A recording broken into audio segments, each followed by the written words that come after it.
Miss, Yes. First of all, structure of atom.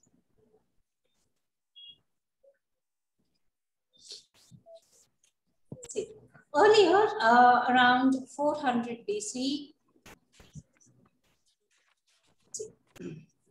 it was thought that the matter is made up of atoms, and these atoms are the what smallest particles which the matter is made up of. So since then we didn't know the subatomic particles like electrons, protons and neutrons, but what we know is only the matter is made up of atoms, and these atoms are the smallest particles which the matter is made up of. So atoms are what so this atoms is derived from the Greek word. The word atom is derived from Greek word, which word? Atamio. Atamio means what? Undivisible or uncuttable. Okay, undivisible or uncuttable. So there it is derived from, but later on, many scientists worked on this. So first, who worked on this theory and gave some, yeah.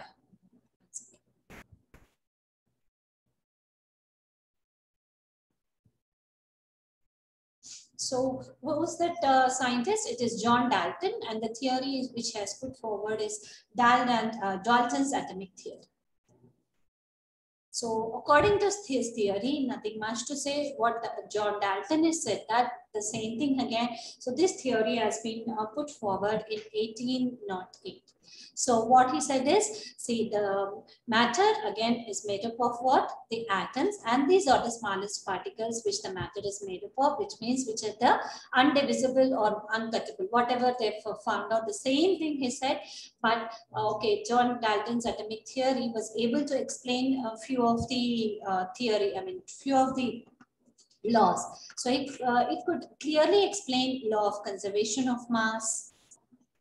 So what is law of conservation of mass? Yes. So yes. law of conservation of mass. What does it say? Matter is neither created nor destroyed. It can only be changed from one form to another. Right? That is what is law of conservation of mass. Okay, so it can only be changed from one form to another form. So it could explain law of conservation of mass, law of multiple proportions, law of constant composition. All this it could explain. Okay, law of constant composition, law of multiple proportions. So all this he could explain. Fine, no problem. But it has its own drawbacks. It could not explain the structure of the atom in detail. So next theories have to be, there is a need for the next theories now. So later on, the subatomic particles have been discovered. So what are the subatomic particles? Yes, Yashu, Madhu. What are the subatomic particles? Electrons, protons, and neutrons. Okay, these are the subatomic particles. Subatomic means atom. In atom, we have again three other components, that is electrons, protons, and neutrons. So each of them has been discovered here. So we'll see the discovery of each of these subatomic particles. First one is electrons. Whenever you don't understand, please let me know. Okay, fine, I'll go a little slow. So electrons. So the electrons were discovered by J.J. Thomson. The credit goes to him. Number of scientists have worked on it, but the credit goes to J.J. Thomson. So J.J. Thomson discovered this electron where he has set up an experiment where he used a discharge tube. So discharged, what this experiment is called as cathode ray discharge tube experiment. So cathode ray discharge tube experiment.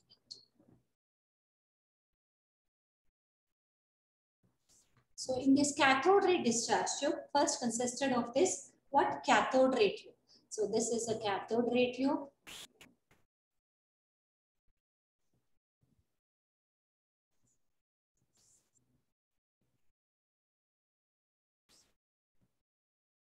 which is made up of glass. What is this? This is a cathode ray tube which is made up of glass, and this is what? Glass.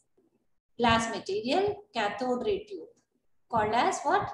Cathode ray tube, which is made up of glass, and there are two electrodes which are fitted.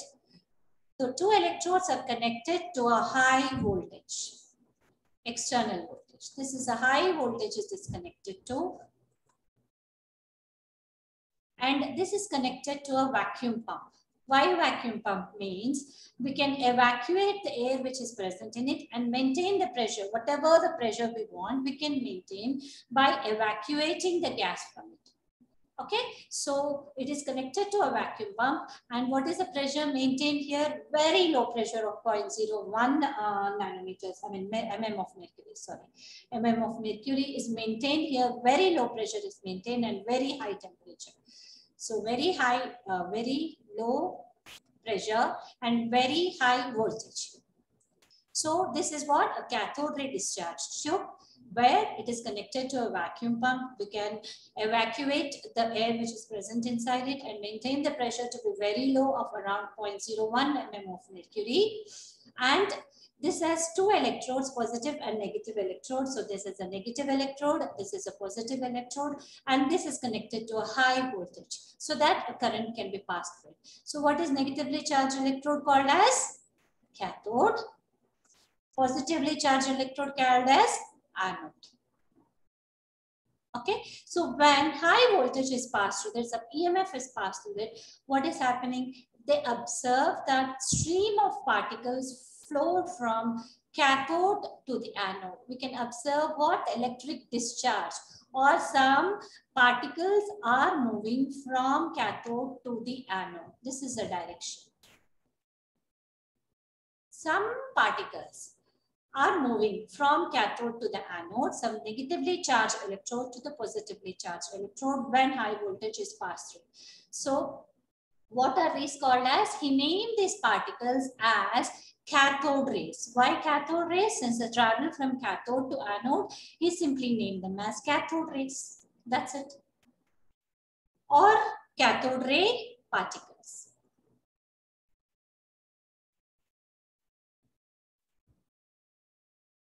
Okay, Yashu, Madhu, fine? Yes, miss. Okay. Yes, miss. If you don't, please let me know. Right. So what did they observe here? They observed that a stream of particles flow from cathode to the anode, and then he named them as what? Cathode rays or cathode ray particles. It can also be called as what? Cathode ray particles, because they are moving from cathode to anode. Simply name them as cathode rays. Now, what are the results of this experiment? Let's write the results of this experiment. The first result is that he observed that the cathode rays moved from where? The cathode rays moved from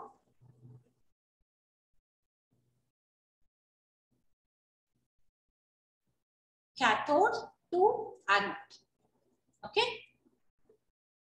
And they are negatively charged. They are what charge? Which charge is present on them? They are negatively charged. So they are moving from cathode to anode, that is negatively charged, to positively charged electrodes. They are moving, so which means that they are negatively charged. Okay, and third point, and they possess some kinetic energy. They have some kinetic energy which is associated with it. So why? How can you say that they possess some kinetic energy? If I place a wheel in the path of them, some wheel, it moves this wheel. Because of the energy of these rays, the wheel, the paddled wheel can move. Because it is able to move this wheel, they assume that they possess some kinetic energy, and they travel in straight lines. They travel in straight lines. Okay. And why? How can you know that they travel in straight lines? Yes. If some opaque object is placed in between. experiment. Some opaque object is placed in between. They're able to see a shadow on them. If they're able to see a shadow on them, which means that they're traveling in straight lines. If I place a opaque object in the path of them, they are able to form a shadow, which means that they travel in straight lines. Okay. Now, next point. See, if the anode, I'm changing the experiment now, a little modification, is perforated. That means some holes are there on this anode so that the rays can pass through this anode. If a perforated anode is placed, here what is the direction of the rays from cathode to anode? I want this rays to be passing through this anode, and the glass which is just behind this is coated with zinc sulfide screen. I mean zinc sulfide, which is fluorescent material. So the rays also pass through this and able to form a bright spot here. We are able to show a bright spot here. So if the rays are allowed to pass through this anode by making it perforated and coating the screen just behind this with zinc sulfide, we are able to see the bright spot on this screen. So they can show fluorescence also, which means that they show fluorescence because it's illuminating the zinc sulfide. The bright spot can be seen there. Right. Now, so now next point is the negatively charged I said, right? So they can deflect they gets reflected in electric field. That means if I place an electric field, so in a separate experiment, I'll show you that experiment. This is a cathode. This is a perforated anode. So these two are connected by means of what? Electric voltage, high voltage is applied. The rays which are passing from cathode to anode, right, can pass through this because of the perforation which is present in it.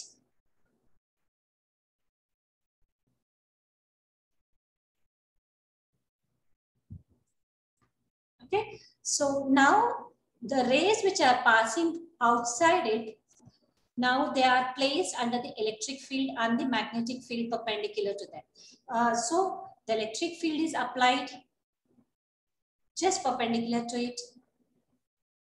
And also magnetic field is applied. Some magnet is placed here. This is a magnet. Okay, this is North Pole, this is South. This is an electric field, all of them perpendicular to one another. These two are perpendicular to the direction of the ray here. Okay, so when this ray was passed through the electric field and the magnetic field, which are placed perpendicular to each other, first of all, let's see what is how it behaves in the presence of electric field. So in the presence of electric field, it was seen that the ray deflected. So this ray, these rays are negatively charged. So to which direction it moves in the presence of electric field? Yes. So this is the zinc sulfide screen. See, this is negatively charged. This is negatively charged. I'm placing an electric field, positive, negative. Since it's negatively charged, it will move towards positively charged. Say opposite charges attract. So what will happen? It will move towards positively charged. So we can see a bright spot at point A if only electric field is applied. So now I'm removing the electric field, I'm placing only the magnetic field. So in the presence of the magnetic field, it is observed that the ray travels towards the south pole. This is a south pole and this is a north pole of the magnet. So we can see a bright spot at point C. If both of them are applied, we can adjust. In the absence of both the fields, it has been seen that we can see the bright spot at what? At B point, because we know that they travel in straight lines. So if in the absence of electric or magnetic field, we see that the spot is seen at B point. In the presence of only electric field, we see that the spot is seen at point A. In the presence of magnetic field, it is seen that it forms a spot at point C. from all this, what can you observe? What can you infer from this? We can infer that it gets deflected in the presence of an electric field. That means it moves towards positively charged electrode. It moves towards which electrode? Positively charged electrode.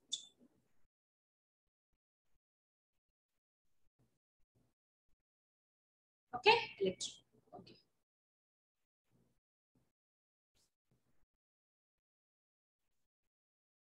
And sixth point, it also gets deflected in the magnetic field. So where it is moving? Towards the south pole. Right. And one more point here. So here the what can you say here? The characteristics of these cathode rays here do not depend upon the nature of the gas or the electrodes. That means here, whatever the gas we are taking inside it, or whatever the electrodes, whether it is a platinum electrodes or whatever the electrodes we are taking, these characteristics of these particles does not change. That means that independent of the nature of the gas or the nature of the electrodes that we are seeing inside the discharge stream. So we can say that the characteristics of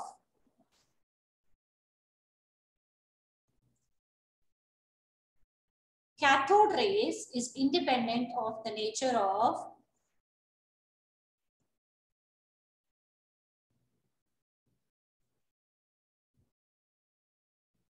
gas or nature of electrons.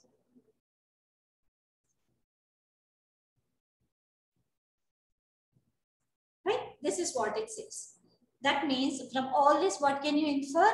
These are called as electrons, and these electrons are the basic constituents of all the atoms. What are the basic constituents? That is, they are present in each and every atom, or basic constituents of all the atoms.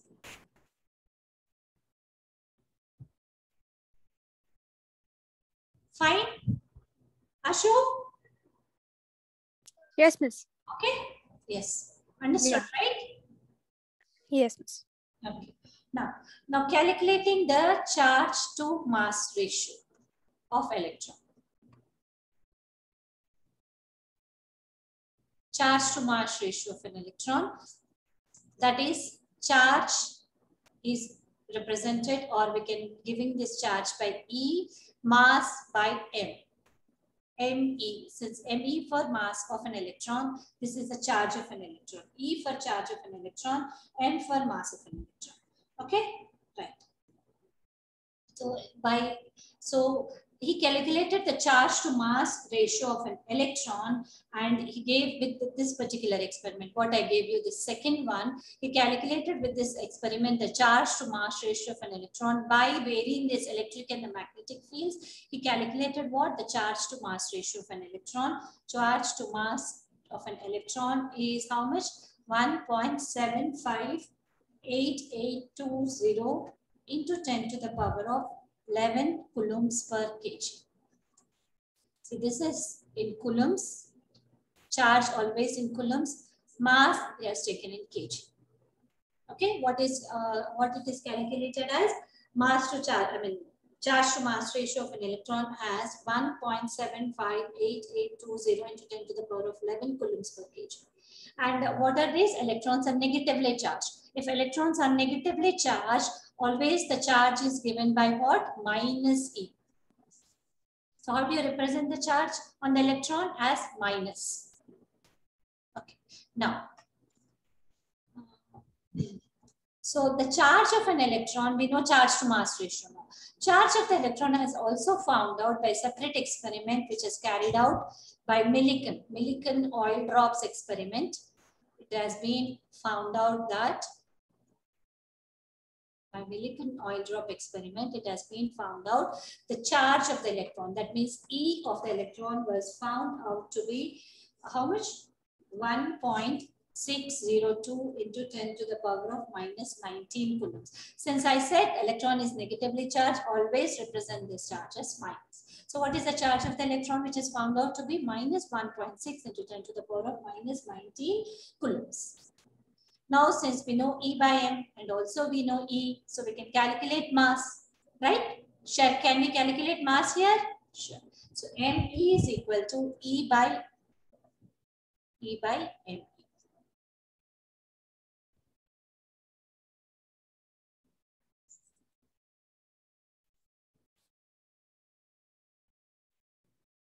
So we know E here, how much? Minus, okay, 6. No need of writing minus here, only charge we are representing that to be minus. So just take the magnitude of it into 10 to the power of minus 19 coulombs by E by M. What is E by M? 1.758820 into 10 to the power of 11. So when we calculate this, we'll get it as 9.1094 into 10 to the power of minus 31 kg. So this is the mass of the electron. See how negligible the mass is. Very small mass. The electron carries the very small mass. So we can take the mass of the electron to be 0 actually. So relatively we can take it as 0 because it's very small, very negligible. 9.11. You can round it off to how much? When your numerical problems, 9.11 into 10 to the power of minus 31 kg. This is the mass of the electron. So you know when E by M, we know electron charge. Now we know ME also. These two are important here. So 1.60 into 10 to the power of minus 19 coulombs, 9.11 into 10 to the minus 31 kg.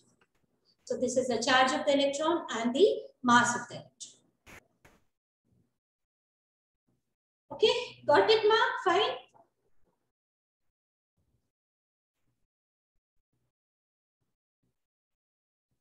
Now, next is proton, subatomic particle nest, subatomic particle proton. So now we have read about electron, let's take about proton. So the proton actually discovered by Rutherford. I said many scientists worked on them, all of them, but credit goes to one, right? So Rutherford, the credit goes to the discovery of the proton, credit goes to Rutherford here. So now the same cathode ray discharge tube here, right? So same electrodes connected to a high voltage, low pressure. This is connected to a vacuum pump. This is what?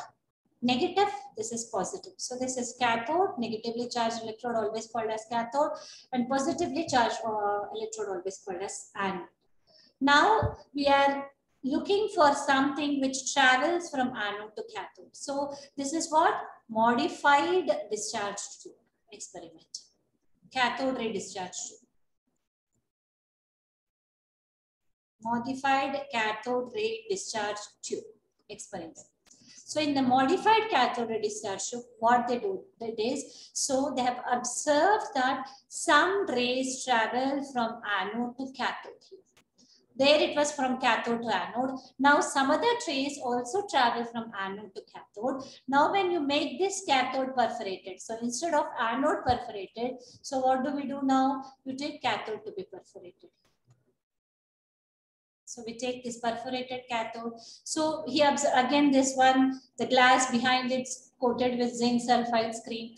Again these rays traveled in straight lines, hit on the screen, and you can see the bright spot here. So that means the zinc sulfide screen gets illuminated. Right? So the rays which are traveling from anode to cathode, now he called them as what? Anode rays. Since they are traveling from anode to cathode, they are called as anode rays. Earlier they were called as cathode rays because they were traveling from cathode to anode. Now they are traveling from anode to cathode, so we call them as what? Anode rays. Okay, so anode rays are also called as Kenol rays. Where it was cathode rays, cathode ray particles, here it is anode rays or Kenol rays. So what are anode rays? They are positively charged gaseous ions. What are they? They are positively charged gaseous ions. They are not protons. They are positively charged gaseous ions. If I take the air inside to be hydrogen, then I'll get protons. If the air inside is some other gas, then the gaseous ions related to the gas will be there. Okay, done? Understood, ma? Yeah, sure. Yes, miss. Okay. Hello. Yeah, if Yeah. you don't, please tell me. Madhu, you also. Yes, miss. Okay, fine. So if you're understanding the, okay, no problem. But if you're not, please interrupt me and tell me. Okay. So if water traveling from anode to cathode, he named them as what? Anode rays or cathode rays. And what are they? What are the characteristics of these rays? Now they're positively charged gaseous ions and they're traveling from anode to cathode. Where are they traveling? Traveling or moved from where? Traveling, uh, traveling from anode to cathode. Since they are moving from anode to cathode, they name them as what? Anode rays or canal rays. Okay? Yes. Next one.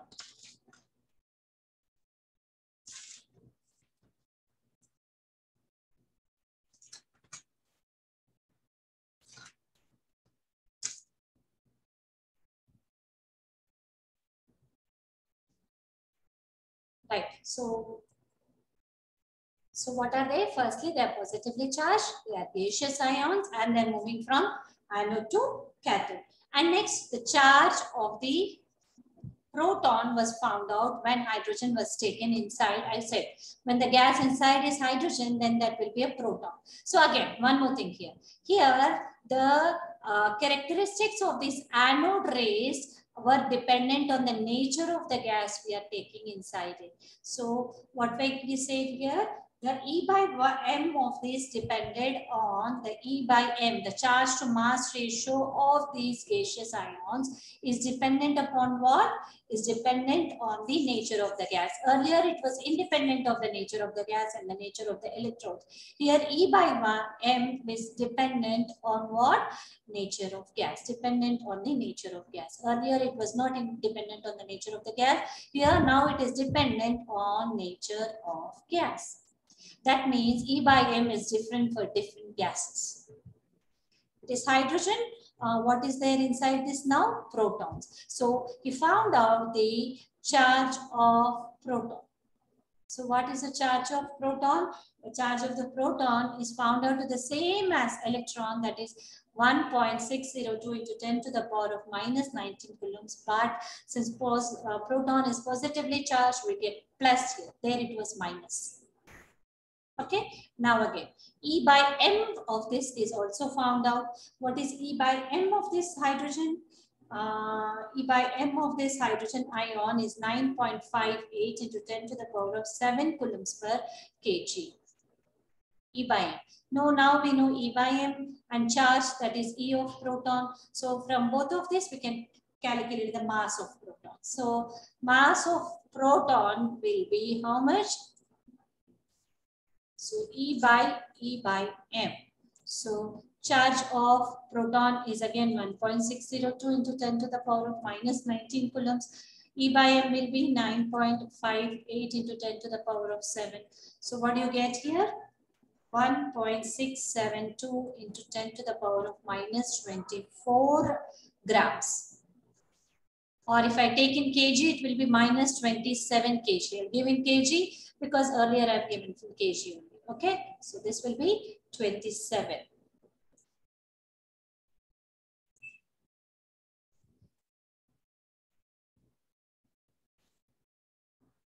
So what is it now? Mass of proton is 1.672 into 10 to the power of minus 27 kg. Mass of proton. Same as electron, only thing is it is what?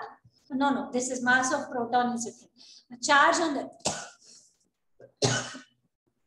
on the proton will be same. Charge on the proton is 1.602 into 10 to the power of minus 19 coulombs. Mass of proton is 1.672 into 10 to the power of minus 27 kg. Okay. This is about the electron and proton. Now they felt it that the electrically neutral particles need to be present in an atom. So what are those electrically neutral particles? Neutrons were also discovered later on by Chadwick. In which year? 1932. Chadwick discovered these neutrons in 1932, where he said that what are they? They are electrically neutral. There is no charge on them. Electrically neutral. Electrons are negatively charged. Protons are positively charged. Neutrons are neutral. That is why the name neutrons. Okay. Protons what? Positively charged. Electrons negatively charged. Neutrons electrically neutral. No charge on them. Okay, now what will be the E by M of neutrons? There is no charge on the electron, 0. So 0 by M is 0. E by M will be 0 for neutrons. Okay, so the mass of the neutron in a separate experiment has been found out, and the mass of the neutron is very similar to the mass of the proton, very little difference. So the mass of the neutron was found out to be 675. This is 672. Here 1.675 into 10 to the power of minus 27 kg. Same as that of proton, very slightly heavy than proton. 672, 675. Okay, these are the masses of proton, electron, and neutron, and also the charges on them. So I'll give you the chart so that it will be helpful for you. So electron, proton, and neutron. See, what is the symbol for electron? E.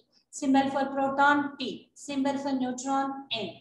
So what is the charge on this? Just now we calculated. So what is the charge on this? Charge will always be represented for the electron as negative because it is negatively charged. 1.602 into 10 to the power of minus 19 coulombs. Right? Now, what is the charge on the proton? Same, but this is positively charged. 1.602 into 10 to the power of minus 19 coulombs. Charge on neutron is 0. Electrically neutral. Neutron, electrically neutral. That's why its name is neutron. Neutron, neutral. So again, relative charge. If we talk about them relative to one another, so these are same. So I can give you -1 charge from this, +1 charge for this, and this is 0. Relatively, not absolute charge. This is what? Relative charge. This will be absolute charge, actual charge.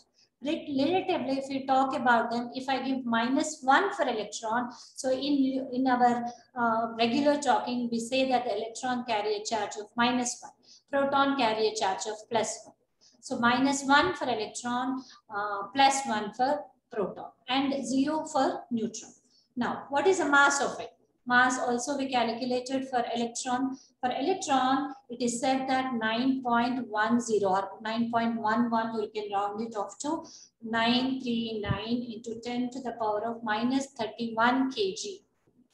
Because you can take them as 0 also, because in your numerical problems, if it is asked, you can take, but you say the mass of electron is 0 while talking about it. Okay, so the mass of proton is 1.672 into 10 to the power of minus 27 kg. 1.675 into 10 to the power of minus 27 kg. This is what is about the masses. So approximate masses. Approximate masses in mu. So this is 0, this is 1, this is 1. Okay, so 0, 1, 1. The masses, we take this as 1 and 1, this to be 0, very negligible, very small. Right, this is about electron, proton, and neutron. Understood, Yashua and Madhu? Fine? I'm proceeding further. Otherwise, I'll repeat it if you want. Miss, we understood. Understood? Fine. Okay. So this is about electron, proton, neutron, and the charges and masses, relative charges and relative masses. So this is for numerical problems, absolute charge and absolute mass. This is while we are talking generally, I'll say +1 charge, -1 charge, or 0 charge. Masses, this will be 0, this will be 1, this will be 1. Same. Okay, right. Now, next is See, since we have discovered, we know what theory now, Dalton's atomic theory, what it said that atoms, I mean the matter is made up of atoms, and the atoms are the smallest particles which the matter is made up of. That means they cannot be divided further. But later on, when subatomic particles have been discovered, that is electron, proton and neutron, different models have been put forward. And the first model in this series is Thomson's model, J.J. Thomson's model, or Thomson's model, you can say. Thomson's model of atom. So simply Thomson's model of atom. So what does this Thomson's model say is,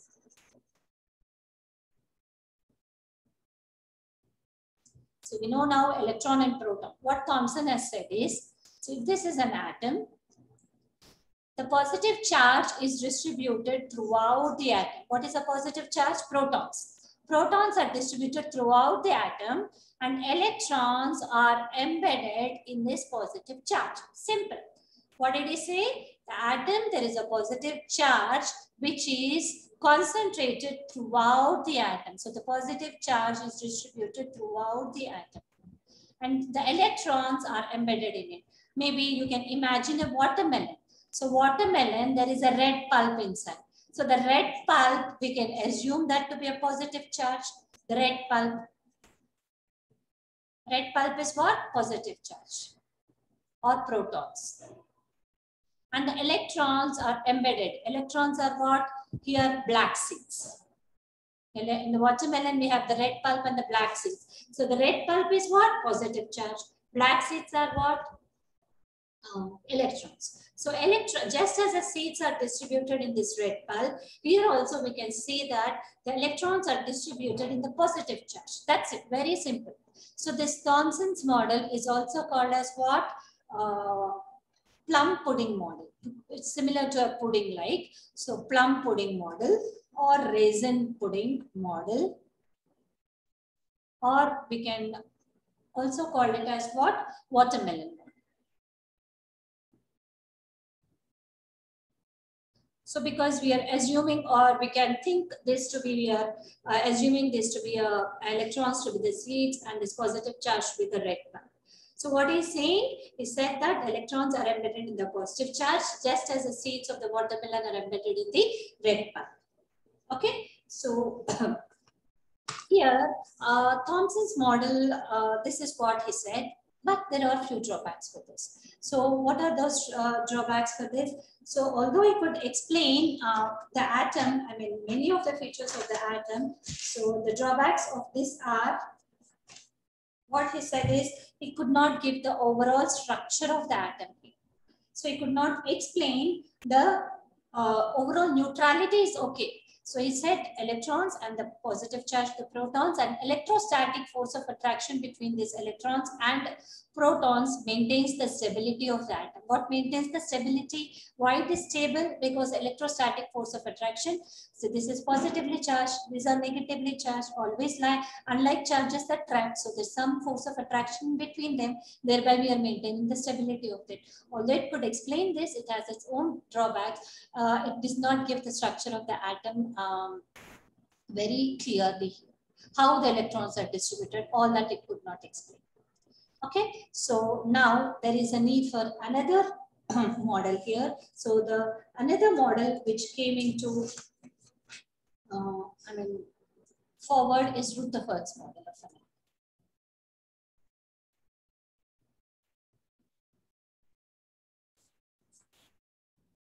Okay. See, what is Rutherford's model actually? First of all, we'll see the experiment and then talk about it. Alpha ray scattering experiment. So he performed this particular experiment, he conducted. What this experiment name is? Alpha ray scattering experiment, where he took some radioactive source.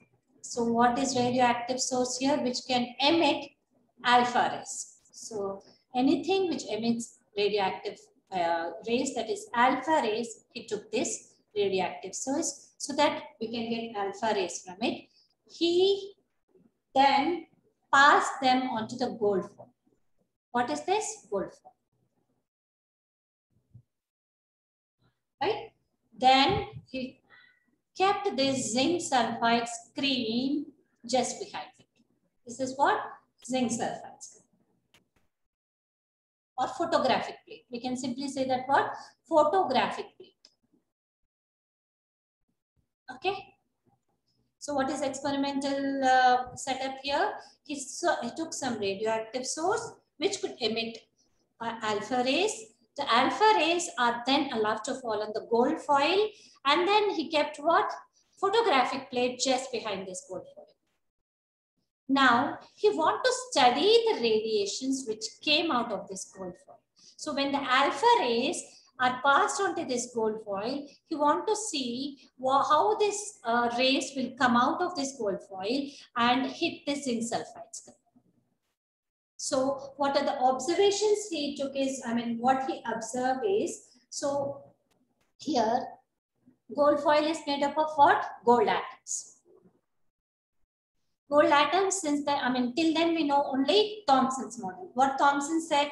Thomson has said that positive charge is distributed throughout the atom here, right? What are alpha rays? These are positively charged actually.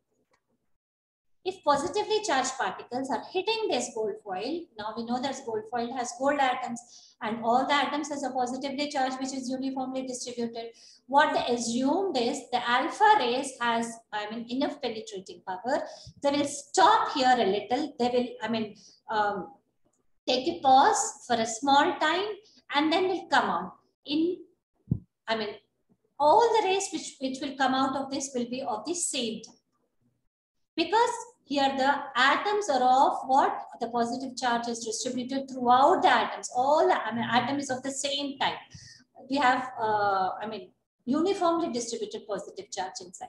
So the rays will hit this gold foil, take a pause, then will come out and hit this zinc sulfide screen, and all the rays which will come out of this gold foil should be of the same type. If J.J. Thomson's model was correct. But what he observed that many of the rays will come out of this gold foil and hit the zinc sulfide screen. That means they travel in straight lines. Few of these rays, very small amount of these rays deflected through small angles, very small angles, very few. Many rays traveled, deflected in straight lines. Very few deflected by small angles. Only 1 in 20,000. 1 in 20,000 rays bounced back. Okay, what are the observations here? Most of the alpha particles passed the gold foil undeflected. These are what? Undeflected. I'm showing only 3 here, but I should show 20,000 here because 1 in 20,000 deflected back. So all of them deflect, travel in straight lines, all the alpha particles and hit the zinc sulfide screen. Undeflected. Only few deflected, or very small fraction of the alpha particles was deflected by small angles, very small angles. And only 1 in 20,000 deflected back. These are the 3 observations he made. What are the 3 observations? Fine, understood. What are the 3 observations? Many of them went undeflected. Few of them traveled. Okay. Few of them what? Traveled, deflected by small angles, and only 1 in 20,000 deflected back. Right? Understood, Ma? Fine. Yashu? Madhu? Yes, miss. Yes, miss. Okay, fine. Yes. So these are the 3 observations. First, second, and third. I'm not writing them. Maybe you can note down. You want me to dictate them? So many of them what? Many of alpha particles. So I'll write anyways. Many of alpha particles passed through gold foil undeflected. Because we can see the spots here. Whenever the ray hits on the screen, we can see the spot. So with the help of the spot only we can see, because we can't see these rays. They're not visible to the naked eye. Okay, so many of the alpha particles pass through the gold foil undeflected. A small fraction, a small fraction of these alpha particles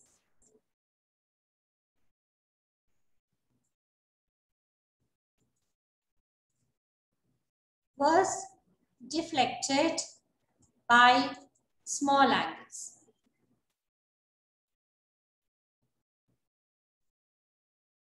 Okay, and what is the third point here? Very few alpha particles.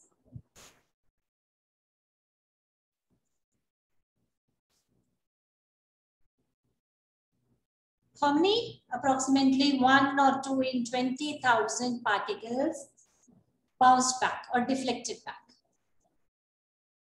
Okay, these are the 3 observations what he has made. So based on these observations, what can we say? The Thomson's model is wrong, because if Thomson's model was correct, they should have passed through this gold foil, and all the rays which we would have seen, that the alpha particles which are coming out of this gold foil should be of the same type, but they are not of the same type. There are 3 different alpha particles which are coming out. So now we can say that based on these 3 observations, these are the 3 observations, what are the conclusions we can make? So what are the conclusions here? So we can conclude that, based on this, we can conclude that most of the atom is empty. What is this? Most of the atom is empty. That is why many of them went undeflected without any pause. So immediately the alpha particles came out and this hit this zinc sulfide, which means what? Most of it is empty. That is where they are going, undeflected. Right. So few of them, what? Deflected by small angles, and 1 in 20,000 deflected back, which means what? The mass of it should be concentrated in the small area, and that might be the center of the atom. So this is gold atom. If one more gold atom I am taking. These are gold foil. This is what? A gold foil I am taking. So it has many gold atoms, right?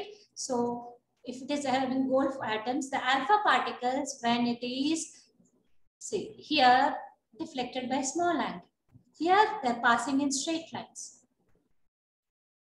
When it is touching this center mass, what is happening? It is deflected back, because alpha particle, I said, is positively charged. Here also it is positively charged. The positively charged mass is concentrated in the center.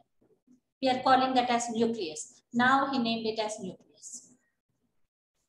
So most of the space is empty because many of them went undeflected, because few of them deflected by small angles and 1 in 20,000 deflected back. So now when it directly hit this nucleus, what happens?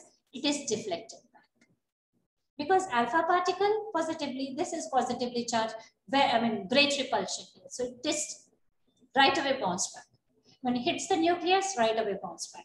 So it's very near to the nucleus, deflected by small angles. When it's away from the nucleus, went in straight lines.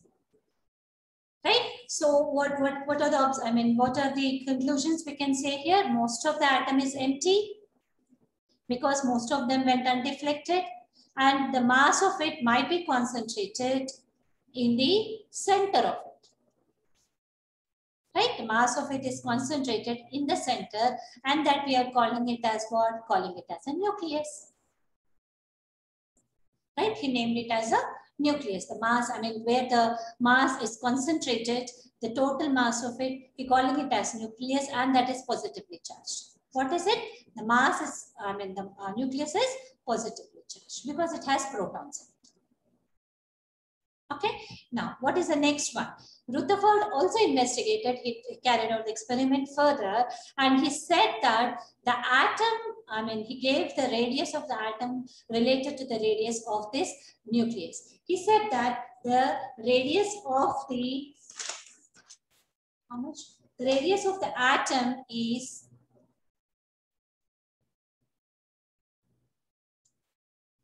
how much is the radius of the atom? 10 to the power of minus 10 meters. See how small the atom is. And the radius of the nucleus is 10 to the power of minus 15 meters. How small the nucleus when compared to that of an atom. If you assume the size of the atom to be cricket ball, if you assume the size of it is to be cricket ball, then the size of the atom, I mean the circumference of it will be around 5 kilometers away from it. How small the nucleus is when compared to the size of the atom. That is why 10 to the power of minus 10 meters, 10 to the power of minus 15 meters. So if you assume the size of the nucleus to be size of a cricket ball, then the size of the atom, I mean the circumference of it will be around 5 kilometers around from it, or 5 kilometers radius will see the circumference of the atom. Okay, these are what the observations of the Rutherford's model. Okay, so now what he said is the first point is this thing, second point, third point, fourth point, and the fifth point is the electrons are, he gave the radius. And what he said, the mass of it is concentrated in the center and he named it as nucleus. What about the electrons? The electrons are, this is a positive charge, right? Positively charged nucleus. I'm writing here. Positively charged nucleus. Now, what is the fifth point? The fifth point is about the electrons. Okay, who else joined? One more device.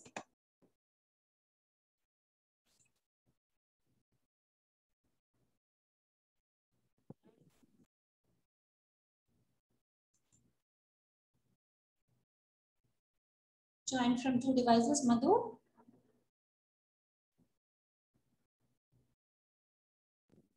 Miss, no, I just got kicked out. I think I joined. Okay, fine, no problem.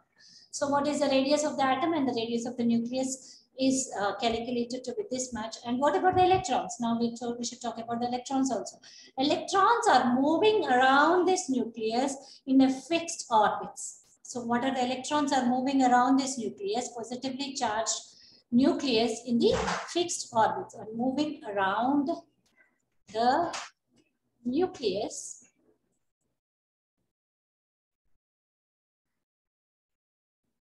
with very high speed in circular paths called as what? Orbits.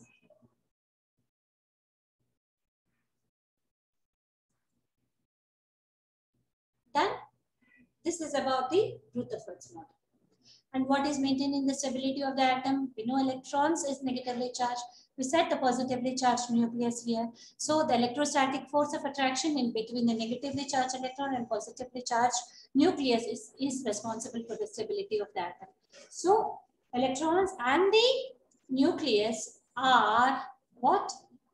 Electrons and the nucleus are held together by electrostatic forces of attraction.